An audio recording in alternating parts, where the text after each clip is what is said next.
আসসালামু আলাইকুম। আপনারা কি কখনো খেয়াল করেছেন যে সাধারণত সময়ে আমাদের বাসায় বিদ্যুৎ লোডশেডিং এটা নিয়ে খুব সমস্যা হয়ে থাকে। তো তখন আমরা দেখিতে পাই যে মাঝে, মাঝে আমাদের ফোনে চার্জ থাকে অথবা আমাদের সাথে একটা পাওয়ার ব্যাংক থাকে। কিন্তু সেই পাওয়ার ব্যাংক দিয়ে তো আমরা রাউটার চালাতে পারবো না। কেননা সেটাই ইম্পোর্টেন্ট। তখন সেক্ষেত্রে আমরা অনেকের সাথে যোগাযোগ করতে পারি না। অনেক রকম প্রবলেম ফেস করি, অনেক রকমের কাজ। সে কাজ করতে যখন আমাদের সমস্যা হয়, আমাদের অবশ্যই খেয়াল রাখতে হবে যে ইন্টারনেটের ব্যবস্থা রাখার জন্য একটি মাধ্যম প্রয়োজন।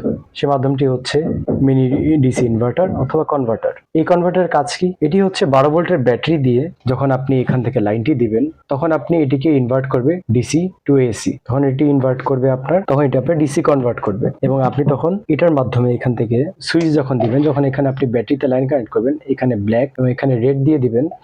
তখন যদি আপনি এখন দেখতে চান যে ইনভার্টারই কেন, আমি যদি ব্যাটারি দিয়ে সরাসরি কানেক্ট দিই তো এক্ষেত্রে সমস্যা কি? সমস্যা আছে। যখন আপনি ব্যাটারি দিয়ে সরাসরি কানেক্ট করবেন তো আপনার যদি ব্যাটারির মাঝখানে লাইনের মাঝখানে কোনো অ্যাডাপ্টার না থাকে তাহলে দেখা যেতে পারে আপনার রাউটার জ্বলে যেতে পারে অথবা আপনার অন্যও জ্বলে যেতে পারে। কিন্তু যদি আপনি ইনভার্টারের মাধ্যমে দেন, রাউটারের যতটুকু ওয়াট বা ভোল্ট কনজিউম করার প্রয়োজন ততটুকুই করবে এবং আপনারা ততটুকুই এখান থেকে ইউজ করতে পারবেন। এখানে 60 ওয়াটটি আমি দেখালাম, আমাদের কাছে আরো একটি পণ্য আছে 100 ওয়াটের ইনভার্টার। তবে যদি শুধু রাউটার অনু চালাবে এমন কোনো সিদ্ধান্ত থাকে তাহলে এটিই তার জন্য বেস্ট হবে।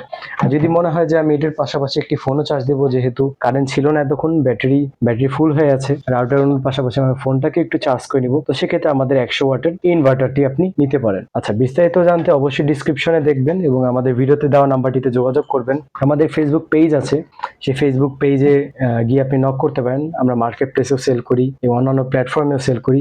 আশা করি বিষয়টা বুঝতে পেরেছেন। ধন্যবাদ সবাইকে। আসসালামু আলাইকুম।